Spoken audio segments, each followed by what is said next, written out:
Bon matin sur France 3 Bretagne, bienvenue dans Vous êtes formidables. Ce matin, partons à la découverte de la commune de Bru.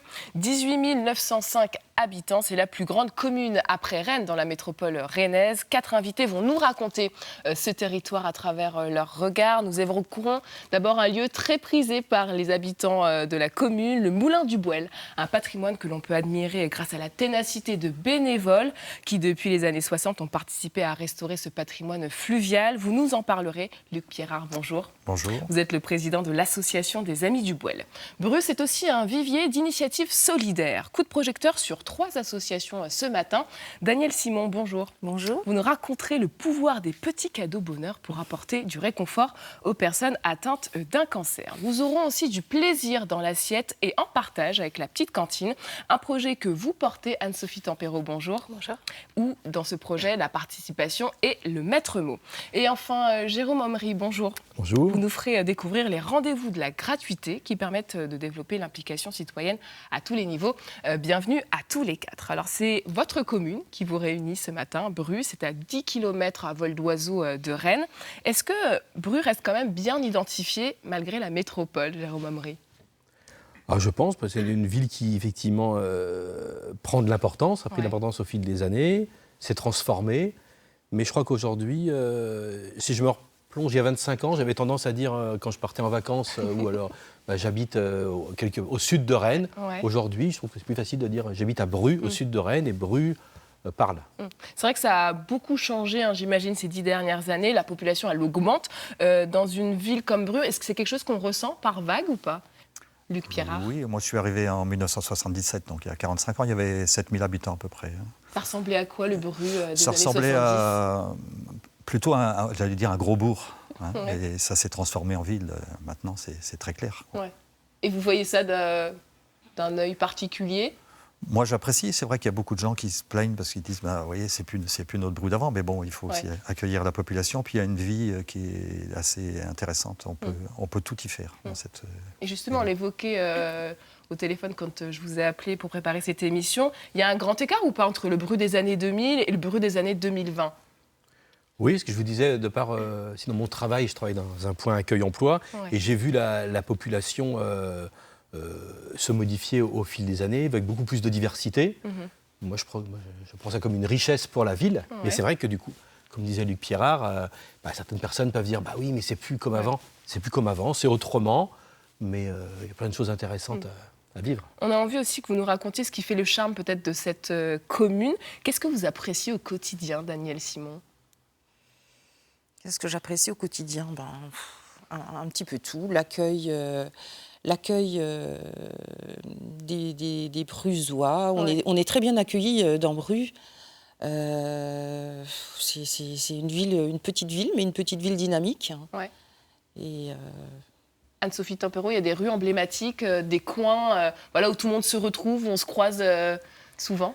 Je dirais qu'on peut croiser beaucoup de monde le vendredi matin au marché, par exemple. Ouais. Et c'est ça le marché de Bru est assez connu.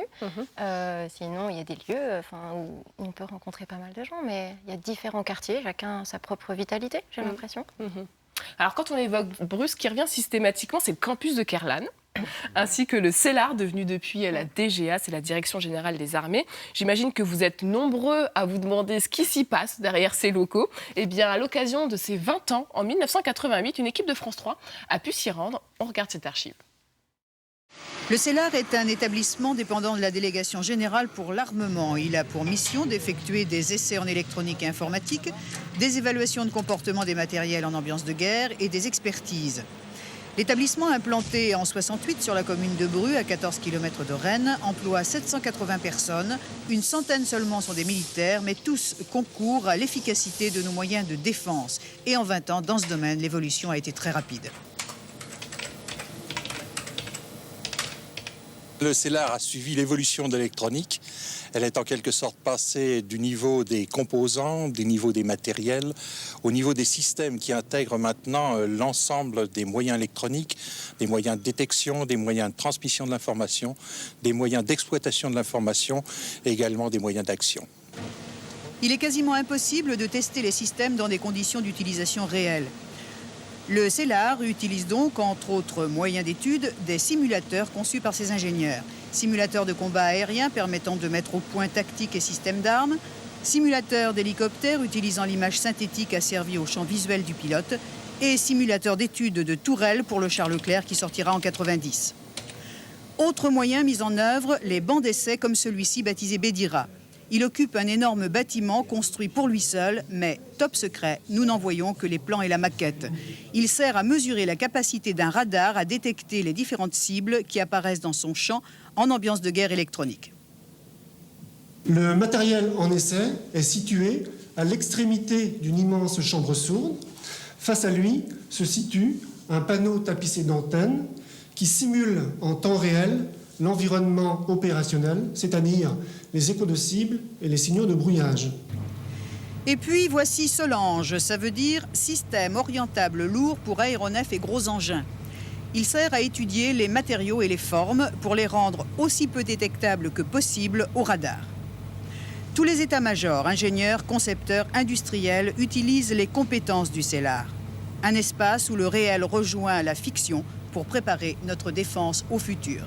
Les matériels ou les prototypes ou même les maquettes ou les modèles sur lesquels nous travaillons représentent des matériels qui seront en service dans 10 à 15 ans. Alors, est-ce que vous collaborez avec d'autres pays ? Nous collaborons avec d'autres pays au niveau des moyens d'essai et d'évaluation, essentiellement, puisque c'est le but du centre. Voilà pour cette archive sur la direction générale de l'armement. Est-ce qu'en 2022, la DGA intrigue toujours autant les Bruisois? Je pense que c'est assez connu maintenant parce qu'il y a aussi beaucoup de salariés, ils sont nombreux, qui habitent sur Bru. Donc, puis il y a eu des portes ouvertes, il y a pas mal d'informations. On a un peu pris l'habitude, par contre, on sait bien que les salariés de la DGAI ne vont pas être bavards sur leur... ce qui est normal par rapport au... Et on n'ose pas trop poser de questions aussi. Mais voilà, on sait. On n'a pas le droit. On n'a pas le droit. Mon mari travaillait au CELAR et D'accord. c'est confidentiel. Lotus et bouche cousue. Tout à fait. Alors, il est aussi devenu un lieu emblématique de Bru, on peut le dire. Il est plus ouvert quand même que la DGA. C'est le moulin du Bouel. Et quand je vous ai eu au téléphone pour préparer cette interview, vous m'avez dit c'est mon lieu préféré, Anne-Sophie Tempero. Je trouve que c'est un lieu phare. Enfin, avant même d'habiter à Bru, on venait faire une balade au Bouel, en fait. Enfin, c'est beau, c'est agréable. On croise plein de cyclistes, de piétons. Il y vient beaucoup de Rennais, il n'y a pas que des Brusois. Effectivement. Moi, c'est ma balade phare. Ouais. Vous vouliez ajouter quelque chose, Daniel Simon ? Non, je suis tout à fait d'accord. Alors ce moulin, en tout cas, on en prend soin depuis quelques décennies à Bru. D'abord, qu'est-ce qui caractérise son architecture, Luc Pierrat ? Alors son architecture, vous allez voir peut-être avec des photos tout à l'heure, elle est en forme d'étrave de bateau. Donc l'avant est pointu pour résister aux forces de l'eau et puis aux objets flottants. Il peut y avoir, dans période de crue, des arbres entiers qui pourraient défoncer les murs. Voilà. Donc ça, c'est sa principale caractéristique. Il a une toiture aussi qui est assez remarquable. Et puis, il avait 2 roues. Bon, il a perdu ses 2 roues à une époque, on en reparlera tout à l'heure. Et maintenant, il y en a une qui vient d'être remise, donc il lui donne un aspect tout à fait intéressant. Alors ce moulin, il a eu plusieurs vies. Il a été construit au XVIIe siècle. Quelles ont été peut-être ses différentes fonctions ? Alors, il a été construit, l'autorisation a été donnée en 1752 pour le comte Claude de Marbeuf, qui était le conseiller du roi. Louis XIV avait 14 ans, pour resituer un peu l'époque, ça date.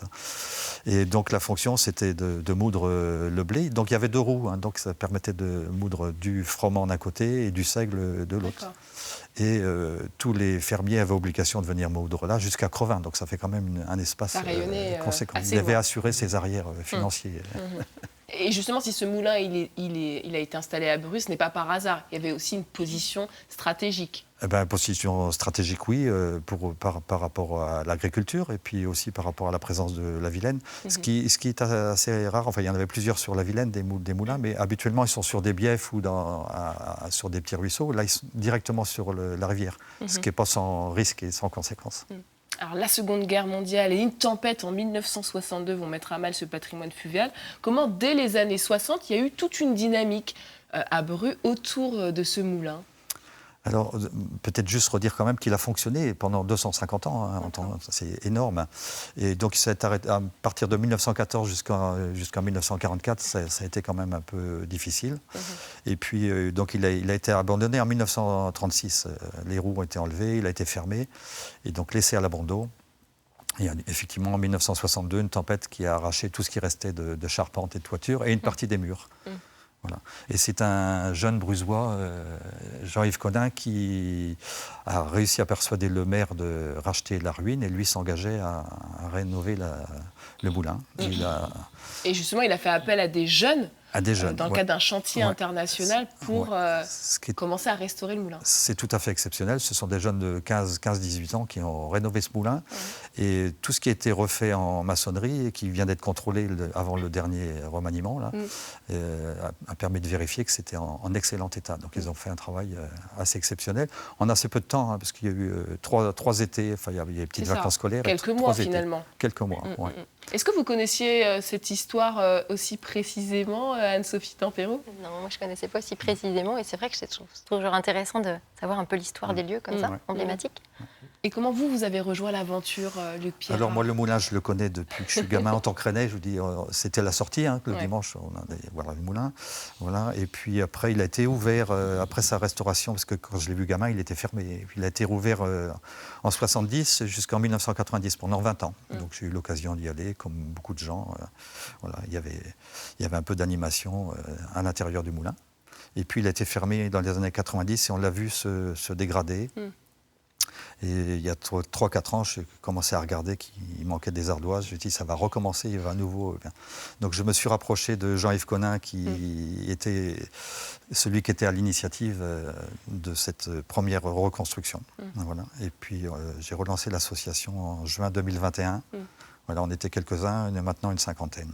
Et c'est quoi votre rôle en tant que président? Alors, notre but, nous, c'est de faire connaître justement l'histoire du site, parce qu'il y a le moulin, mais il y a aussi la Vilaine, et puis l'espace naturel, c'est un très bel espace. Il y a des carrières autour qui sont magnifiques. Voilà, donc c'est de faire connaître cette histoire-là, de l'ouvrir le plus souvent possible pour le faire visiter. Les gens sont curieux de le voir.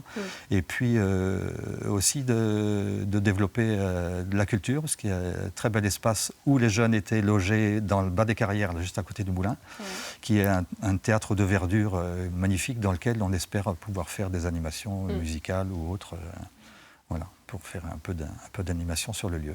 On va parler de la dernière actualité phare pour le Moulin du Boel, puisqu'il a été sélectionné dans le loto du patrimoine de la Française des Jeux. Ça, comment vous l'avez vécu? C'est quelque chose qui était inespéré? On l'attendait de pied ferme? C'était un espoir, parce qu'effectivement, plus rien n'était fait pour l'entretien de ce moulin-là. Et c'est Jean-Yves Connin, à nouveau, à qui on doit d'avoir fait un dossier auprès de l'association menée par Stéphane Bern, et qui donc a obtenu un prix. Donc, du coup, la mairie a pris le relais et a commencé à étudier la possibilité de faire des travaux, parce qu'effectivement, il y avait quelques travaux de rénovation. Et justement, qu'est-ce que ces nouveaux fonds ont permis de restaurer? Alors, ça a été surtout un amorçage, parce que ça correspond à 10% seulement de la somme. Hein. C'était 70 000 €, il y a eu 700 000 € de travaux. Mais donc, ça a lancé une dynamique. Il y a eu un appel aux dons de particuliers, des particuliers qui ont fait des dons, des sociétés qui ont fait des gros dons aussi, et puis la mairie qui a mis une grosse somme aussi, qui a mis 400 000 € pour remettre ce moulin en état. Et les deux roues, alors, elles sont... Alors, deux roues, il n'y a plus qu'une roue. Il y a une roue qui vient d'être remise, une roue qui a été remise, et avec une particularité. Elle est un peu différente de ce qu'elle était à l'origine, parce qu'à l'origine, c'était une roue à palette, c'est-à-dire des planches droites. Et là, elle a été mise avec des roues qui sont incurvées, tout simplement parce qu'il a été décidé de faire une récupération électrique à partir de l'énergie de l'eau. Voilà. Et c'était plus efficace avec cette forme de roue. La deuxième roue, pour l'instant, on n'en parle pas. J'espère que peut-être un jour, il y aura une deuxième roue, même si ce n'est pas une obligation, même si ce n'est pas une vraie roue, mais au moins un visuel. Pour redonner un peu un aspect de l'autre côté de la rive, sur la rive droite, ça serait intéressant. Vous le disiez tout à l'heure, sur la Vilaine, le Moulin du Boel n'est pas le seul. On va aller prendre un bon bol d'air sur un autre moulin de la commune qui est toujours en activité. Lui, c'est le moulin de Chancor. Depuis 3 générations, la famille Pivant y exerce le métier de maître artisan meunier. Regardez. En Vilaine, le faible débit permet au moulin de s'installer à même le lit principal. Celui du Boel, en forme d'étrave, est certainement le plus connu. Abandonné en 1936, il est devenu la promenade champêtre préférée des Rennais. Mais peu le savent, un moulin puise toujours sa force de la Vilaine. Un des derniers meuniers de la Vilaine, donc c'est lui ici un petit peu qui régule le niveau d'eau, parce qu'il se sert de cette prise d'eau sûrement pour alimenter son moulin, quoi. On s'attendait à croiser ici un vieux meunier en sabots, blouse blanche et bonnet sur la tête. C'est un chef d'entreprise dynamique qui veille sur le moulin de Chancor depuis 2012. Comme son grand-père et son père avant lui, Emmanuel a appris à garder ses yeux et ses oreilles bien ouverts. C'est pas du tout une image d'Épinal. Un meunier, s'il dort, il oublie complètement son moulin. Et il y a deux choses essentielles dans le métier de meunier, c'est les odeurs et les bruits. Et si on n'est pas attentif à ça à l'instant, en fait, ça peut tourner à la catastrophe. Et le pire cauchemar pour un meunier, c'est l'incendie. Une nuit, il en surchauffe et tout le moulin part en fumée. Quant aux inondations, eh bien c'est un aléa du métier avec lequel Emmanuel compose. On a des débits qui passent du simple au quintuple. On a au contraire, donc pour l'hiver, on a ce bruit infernal de torrents 24 heures sur 24. Et l'été, comme aujourd'hui, on a quelque chose de merveilleux, d'apaisant. Voilà pour ce sujet tourné au moulin de Chancor. Est-ce que les amis du Boël, parfois, regardent un petit peu ce qui se passe à côté, oui, avec les autres moulins? D'ailleurs, on doit se rencontrer avec M. Pivant prochainement. Ouais. Alors, autour de la Vilaine, ce qui est chouette aussi, c'est de pouvoir faire des balades. Peut-être, quelles sont les petites balades sympas à faire moi, habitant Bru, mais à Pont-Réan, ouais. Une spécificité, tout de suite, on est sur le halage. Et puis, ce que je dis, c'est que dès qu'on arrive au Boël, souvent, je dis à des amis qui viennent, par exemple, on va aller voir la Dordogne du coin, parce que dès qu'on arrive, c'est vrai que c'est un paysage, les gens ne s'attendent pas à ça. Ouais. Et d'ailleurs, il y a plusieurs pistes cyclables aussi. Oui. Ouais. Tout à fait. Donc, une belle piste cyclable qui part de la rade. Un peu de Bru-Centre plutôt, et qui va jusqu'à Pont-Réan, et qui on peut reprendre le halage. Chemin de randonnée voilà. aussi. Ça peut se faire à pied aussi. Tout à fait. Alors Bru, c'est aussi une commune qui regorge d'associations. À toutes les trois associations, vous aviez envie d'une chose, c'est de faire du bien. On va commencer avec vous, Jérôme Omry. Comment est né votre collectif Bru Citoyenneté?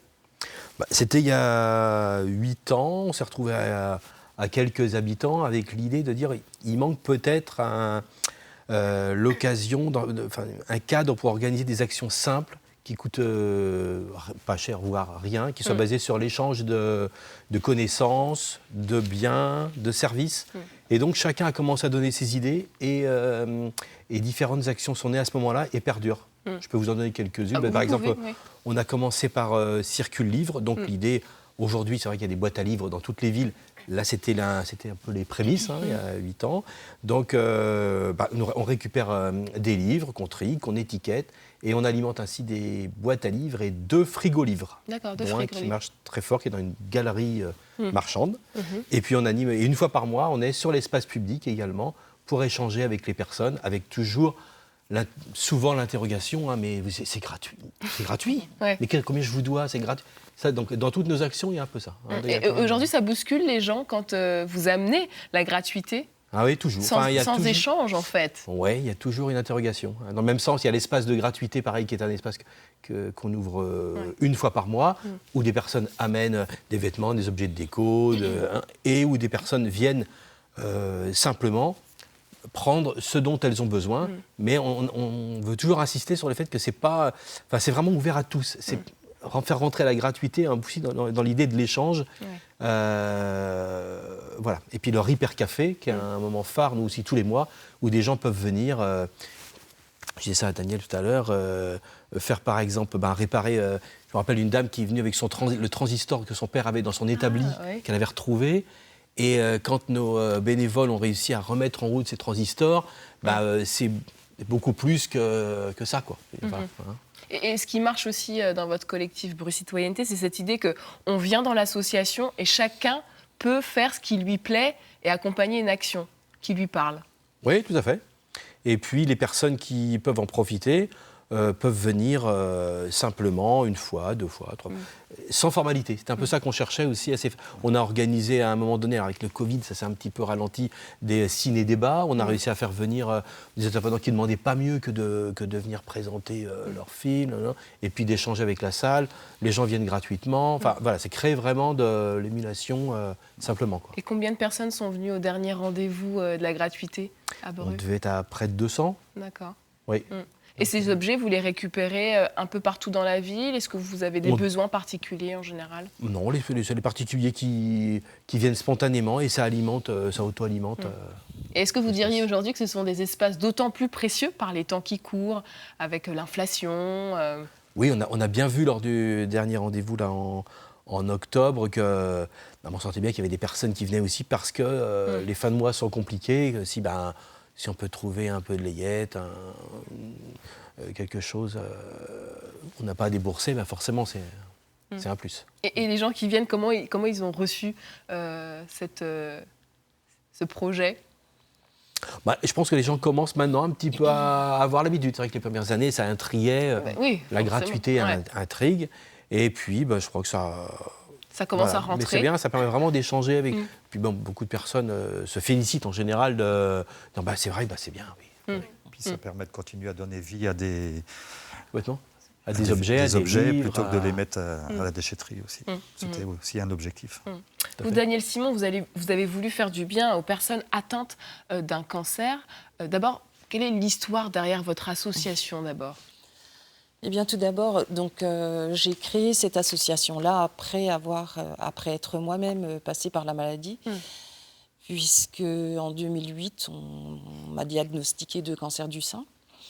Et j'avais 47 ans et du jour au lendemain, tout s'arrête. On ne peut plus travailler, même si l'on croit que ça ne va pas durer longtemps, qu'on va nous opérer, puis après on va repartir. En fait, c'est ce que je croyais, mais non, ça a traîné. Et en fin de compte, on m'a placée ensuite en invalidité. Donc, je ne pouvais plus travailler. Et j'ai voulu... je ne pouvais pas rester sans travailler, déjà, et d'une. Et ensuite, j'ai voulu essayer d'apporter un petit peu de réconfort aux personnes. Voilà, alors, cancer ou autre maladie grave, bien sûr. Ce qu'il faut savoir, c'est que quand on est atteint de ce genre de maladie, on se sent très seul, même si l'on est bien accompagné, on se sent vraiment très seul.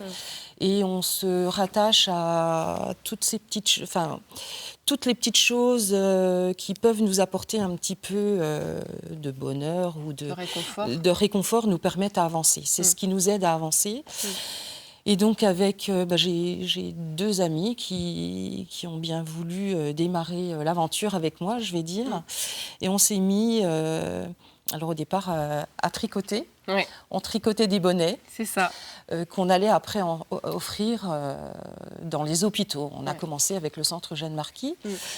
Mais au bout d'une année, je me suis rendu compte que les bonnets, c'est bien l'hiver, mais... L'été, ça fait un petit peu chaud. L'été, voilà. Donc là, j'ai fait des recherches. Bon, je cousais un petit peu sans être non plus une couturière expérimentée. Et puis voilà, avec tout ce qui existe maintenant, YouTube, Pinterest, les magazines, tout ça, j'ai trouvé quelques tutos et puis je me suis mise à faire et puis après j'ai partagé. Voilà, et maintenant, c'est ce qui marche le plus. Maintenant. Et aujourd'hui, vous êtes combien d'adhérents? Parce que c'est ça aussi. Alors, que vous avez créé une dynamique autour de vous. Tout à fait. Alors c'est sûr, comme disait... Avec le Covid, avec le Covid, on a perdu beaucoup parce qu'on était rendu à 80 à peu près adhérents. Là, on n'est plus qu'à 55, mais avec une belle dynamique. Et il le faut parce que on s'est beaucoup étendu en fait. On n'est pas qu'en Ille-et-Vilaine.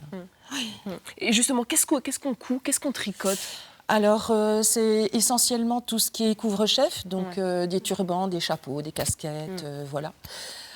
Pour tout le monde, moi j'ai eu 2 cancers du sein, mais je ne me suis pas arrêtée au cancer du sein. C'est voilà, ça. tout le monde y a droit. Donc tout cancer, et puis toute population, enfants, hommes, femmes, voilà. Mais ça ne s'arrête pas là. On tricote par exemple des prothèses mammaires en coton bambou. À mettre dans les soutiens-gorge, on fait des cache-poches de stomie. En fait, on fabrique, hein, on donne dans les hôpitaux. Les hôpitaux, en contrepartie, nous invitent à aller offrir lors de journées, des journées entières. Et suite à ça, on rencontre les patients. Il y a beaucoup d'échanges. Et pas que, les patients, les accompagnants, il ne faut pas les oublier, et également tout ce qui est personnel soignant. Et à chaque fois, grâce à ces échanges, on nous demande, est-ce que les cache-poches de stomie, par exemple, c'est venu comme ça, moi. C'est grâce à eux, finalement, que vous adaptez qu'on aussi adapte et votre offre qu'on au fur et à évolue. mesure. Voilà, tout à fait. Tout à fait. Et ce qui est beau, parce que vous ne le dites pas, mais je vais le dire, c'est de voir aussi que certaines de vos adhérentes aussi sont passées par là. Ah, tout à fait. Et que du coup, vous créez vraiment un cercle vertueux à tous les niveaux. C'est-à-dire aussi bien auprès des malades que de vos adhérentes et de vous aussi qui créez cette dynamique. Oui. Et puis c'est important. Et puis on se rend compte finalement que au départ c'était venir en aide à un malade. Et bien toutes les personnes, tous les bénévoles, elles sont déjà contentes de participer à ça. Ensuite, on a des ateliers, on anime des ateliers, donc elles se retrouvent.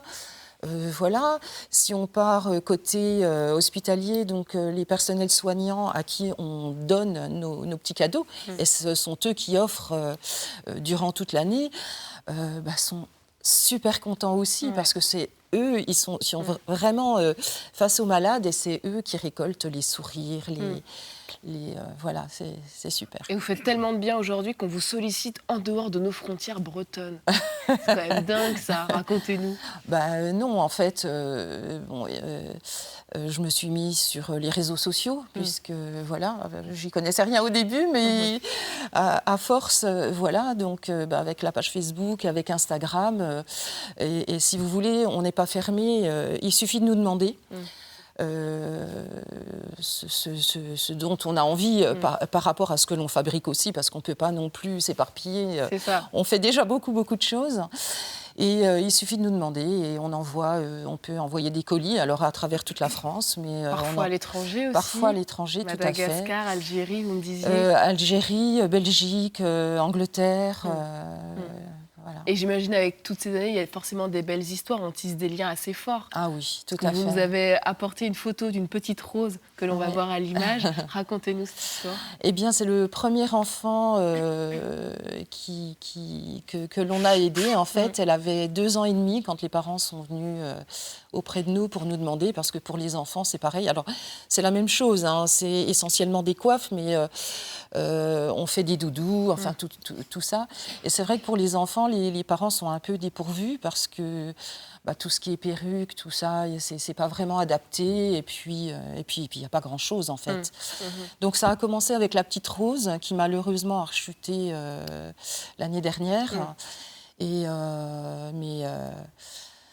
Mais voilà, et bon, il y a beaucoup d'échanges avec les parents, c'est important, parce qu'on est là pour le malade, mais on est là également pour les accompagnants, qu'on a tendance à oublier souvent, alors que l'accompagnant souffre énormément également. Et puis on va parler aussi d'une chose très importante pour vous, c'est vous disposez de locaux. Depuis 2 ans maintenant, parce que vous avez aussi plein de projets, c'est ça ? Oui, et puis là, vraiment, merci à notre commune, à la mairie de Bru, de nous avoir trouvé ces locaux. Au départ, on bénéficiait de locaux mutualisés qu'on partageait avec d'autres associations. Et c'était un après-midi par semaine, ce qui était déjà très bien, puisque c'est gratuit, il faut le dire. Mais avec l'ampleur que l'association a pris, on était un petit peu, on ne pouvait pas laisser nos machines, nos stocks, tout ça, c'était très compliqué. Et il y a 3 ans à peu près, on nous a mis alors un bel endroit également, puisque c'est le manoir de la Noé. D'accord. Donc on a tout un étage, et là on a plusieurs pièces qui ne sont pas très grandes, mais c'est déjà très bien. Ça permettra d'accueillir davantage, voilà, faire des ça nous permet. manifestations. Et donc ces locaux, on les a tout le temps. Donc on peut, même si on voulait travailler toute la nuit, il n'y aurait pas de souci. Donc ça nous permet de mettre des ateliers, pas tous les jours, mais à chaque fois que l'on veut. Et voilà. Et alors, par contre, ce que je n'ai pas dit, c'est que nous aussi, tout est gratuit, tout est offert. Ouais. Tout est offert. Quand on envoie des colis, c'est également, tant qu'on peut. Voilà, moi, je ne Belle dynamique associative à Bru, en tout cas, on le sent ce matin. Voilà. Allez, notre dernière initiative du jour qui va vous faire aussi chaud au cœur, c'est la petite cantine. C'est le projet que vous menez, Anne-Sophie Tempero. D'abord, qu'est-ce qui se cache derrière ce nom ? La petite cantine, c'est quoi la petite cantine ? Déjà, c'est un projet parce qu'on n'a pas encore, nous, de local, mais on est sur une piste sérieuse là, pour un local construction à Bru. Donc, on espère très vite avoir un local où la petite cantine pourrait être ouverte donc, chaque jour. Donc, c'est le projet d'un lieu ouvert à tous, à chacun. Ça veut vraiment dire, oui, les étudiants, les familles, les gens qui travaillent, les gens de passage, les personnes âgées, les jeunes retraités. Voilà, que chacun puisse venir. C'est un lieu où les habitants, oui, s'accueillent, se rencontrent autour de repas durables, participatifs et à prix libre. Alors, durable parce que vraiment l'objectif, c'est de promouvoir l'alimentation durable, de créer du lien avec les producteurs locaux, de valoriser le circuit court, les invendus, le bio de préférence. Participatif parce qu'en fait, il faut imaginer une grande cuisine ouverte où il y a des grandes tables en bois, des chaises un peu dépareillées. Et en fait, chacun est invité à venir mettre la main à la pâte autour d'un petit... On cuisine ensemble, c'est ça, et on partage ensemble. Exactement, on peut manger le repas. Mais on peut aussi y venir juste pour manger, ça veut dire y arriver à midi. Mais c'est un peu comme à la maison, ça veut dire qu'on va être invité à enfiler le tablier et faire la vaisselle. Bien sûr, on mange et on peut se mettre les pieds aussi tout simplement sous la table, mais il y a vraiment ce côté participatif pour que chacun... grandisse en confiance, rencontre des gens, et puis c'est par le faire avec qu'on peut aussi nouer des relations de simplicité. Et elle vous vient d'où cette idée de petite cantine ? Alors, elle vient d'où ? Moi, en tout cas, à la base, moi, ce qui m'anime, c'est les rencontres, la simplicité. Et puis je trouve que le repas, c'est un super pouvoir fédérateur. Voilà, autour d'une table, il y a des discussions qu'on n'aurait pas ailleurs. Et c'est autour de cette envie-là de créer un lieu comme ça à Bru que j'ai découvert l'initiative des petites cantines qui existent. Parce que ça existe partout en France, à Lyon, à Lille. Enfin, il y en a 10 aujourd'hui qui sont ouvertes en France. Et je me suis dit, mais voilà, c'est un lieu comme ça qu'il faut à Bru. Et bien sûr, c'est pas... c'est en lien avec les besoins de la ville de Bru, l'analyse des besoins sociaux. Et puis, oui, les besoins réels des gens d'un lieu comme ça, ouvert à tous. Le côté intergénérationnel, où vraiment des gens de tous âges peuvent se rencontrer, des gens qu'on n'aurait pas rencontrés ailleurs. Donc voilà... Alors, vous avez testé Grandeur Nature puisque vous faites des cantines éphémères. C'est quoi l'organisation ? Ça doit être quand même... parce qu'au-delà de faire à manger et de partager, ça doit être une grosse organisation aussi. Une grosse organisation, oui et non. Faut trouver les bénévoles qui veulent cuisiner. En fait, on est déjà nombreux dans le projet. On est une équipe projet, mais en fait, il y a plein de gens qui rejoignent l'aventure parce que c'est pas un projet de quelques personnes pour la ville de Bru, c'est bien un projet d'habitants qui se construit avec les habitants. Donc, pour une cantine éphémère, oui, c'est en amont, là aussi, faire du lien avec les producteurs, aller chercher des produits de saison, de qualité, tout ça. Et puis, oui, monter une petite équipe pour cuisiner ensemble le matin, faire connaissance, voilà. Et puis, préparer le repas. Alors là, sur une photo qu'on peut voir, je crois qu'on était 50 à ce repas-là. On a fait une autre, on était peut-être une trentaine. Et voilà, mais chacun participe, justement. Chacun met la main à la pâte. Et, pardon. Je vous en prie. Et je disais aussi, c'est à prix libre. Ça veut dire qu'à la fin du repas, là, pour une cantine éphémère, mais aussi une fois que la petite cantine sera ouverte, chacun est invité à donner ce qu'il peut, ce qu'il veut. Et voilà, ceux qui donnent plus permettent à ceux qui donnent moins de venir aussi. Et c'est ça qui fait la richesse relationnelle de la petite cantine. Et justement, ces personnes qu'on voit à l'image, elles sont venues de leur plein gré. Voilà, quels sont les profils de ces personnes qui viennent ? Les profils, oui, c'est vraiment des personnes de tous horizons. Là, on avait fait le lien avec le CCAS et puis le projet de centre social aussi. Donc, c'est aussi un partenariat avec des associations qu'on peut communiquer. Je pense à un événement qu'on avait fait avec le Hyper Café, c'était très chouette aussi. Et puis, par le bouche à oreille ou par les réseaux sociaux, en effet. Donc, oui, on voit des enfants. Venez comme vous êtes. Exactement. C'est ça. Et comment on arrive à créer une alchimie avec autant de gens qui ne se connaissent pas ? Parce qu'il y a un métier qui sera important, en tout cas si vous ouvrez demain votre petite cantine, c'est le maître ou la maîtresse de maison.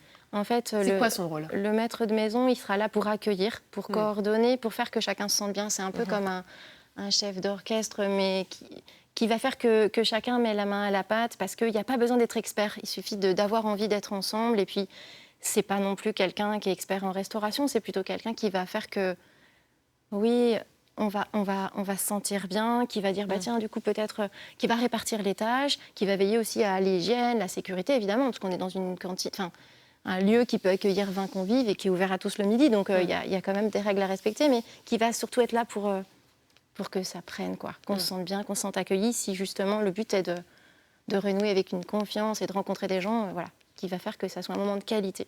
À quelle date peut-on espérer l'ouverture de cette petite cantine qui a l'air si sympathique? Là, on imagine peut-être une ouverture en septembre 2023, parce qu'il y aura une phase de... Enfin, donc là, on n'a pas encore signé le bail, mais on espère bientôt, parce que oui, la piste, là, elle se construit vraiment avec un bailleur social. Et il y aura des travaux à effectuer dans ce local, parce que pour l'instant, c'est une cellule qui est brute. Donc, il y a aussi de la recherche de fonds d'ici là pour que la petite cantine voie le jour. On croise les doigts pour que ça se passe en 2023. J'avais envie de vous interroger aussi personnellement, parce qu'à tous les quatre, vous êtes des personnes engagées. Peut-être à celles et ceux qui hésitent et qui nous regardent, qu'est-ce qui donne envie d'y aller, de s'engager dans une association, Luc Pierrard? Ce qui donne envie, c'est la rencontre, quoi. C'est ce qui est commun à tous. Voilà. Et puis l'entraide. Voilà. Et le partage. On en retire beaucoup, en fait. Tout le monde, à tous les niveaux, ceux qui reçoivent et ceux qui donnent. Donc c'est super, ça. Et vous avez le sentiment qu'à Bru, il y a un socle solide pour ça? Ah oui. Ouais. Ah oui, oui. Moi, je trouve que c'est une ville qui favorise justement l'implication des habitants, que ce soit au travers de manifestations ponctuelles, mais ou pour des plus gros projets comme celui du centre social. On est vraiment invité à participer et à on est très contribuer. On est très écoutés. Très épaulés. Très épaulés, oui. Ouais, puis je crois que les gens sont prêts. Je crois que si on fait la démarche d'aller les inviter, viens, je t'invite à venir voir, beaucoup sont... Je crois qu'il faut vraiment garder cette habitude-là d'avoir un contact concret avec les personnes et de les inviter. On sait bien que ce n'est pas seulement un article qui va faire que... C'est ça, c'est la rencontre. Ouais. Oui. Et je crois aussi que ce qui marche aussi, c'est que vous arrivez à faire des ponts assez facilement entre différentes associations. Ça, c'est quelque chose qui fonctionne bien. Entre nous, il y a souvent des... Parce qu'il y a de la complémentarité. Il y a tellement d'associations, que ce soit au niveau sportif, culturel, citoyen, pour l'accueil des réfugiés aussi, que finalement, c'est complémentaire. Ou j'ai dit culturel. Oui. Vous l'avez dit, Anne-Sophie Tempéro. Non, mais parce que évidemment que c'est cette complémentarité-là qui fait qu'on a besoin les uns des autres. On est hyper interdépendants, en fait. On se retrouve samedi matin pour... Oui. Et ça, dans la semaine, la sensibilisation, la semaine de réduction des déchets. D'accord. Et donc, on va faire une matinée aussi pour montrer aussi tout ce qui peut se faire localement. Et Anne-Sophie va nous préparer une disco soupe avec... Pas moi toute seule. Mais oui, il y a cet enjeu, une question autour de la transition écologique qui est portée aujourd'hui vraiment par la ville de Bru. Et donc, avec cette journée autour de la réduction des déchets, il y a plein d'associations qui viennent pour sensibiliser les habitants et là aussi participer, en fait, concrètement. Réparer les objets, cuisiner. Éplucher les légumes. Et là, tous les producteurs du marché vont collecter les invendus pour les donner. Là aussi, il y a plein de partenariats, en fait. C'est chouette. Et ça casse aussi l'image de la cité dortoir qu'on peut avoir parfois. Nous, Rennais, par exemple. Ah oui. Ouais, je crois qu'il faut un peu casser cette idée. Parce que je n'ai pas les chiffres en tête, mais par exemple, il y a beaucoup de gens de Bruxelles qui travaillent... Il y a beaucoup d'entreprises à Bru. Qui travaillent à Bru. Il y a beaucoup de Rennais qui viennent travailler à Bru. On n'est pas que dans un sens où les Bruxellois iraient travailler à Rennes, ils reviendraient le soir dormir.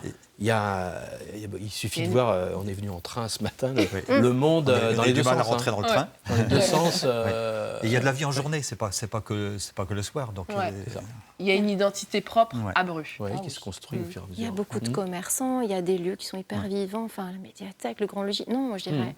J'ai pas cette représentation d'une cité dortoir, en tout cas. Vraiment. Et en tout cas, je vous remercie parce que oui, grâce à vous, moi en tout cas, je ne crois plus à la cité dortoir et je n'y ai jamais cru d'ailleurs.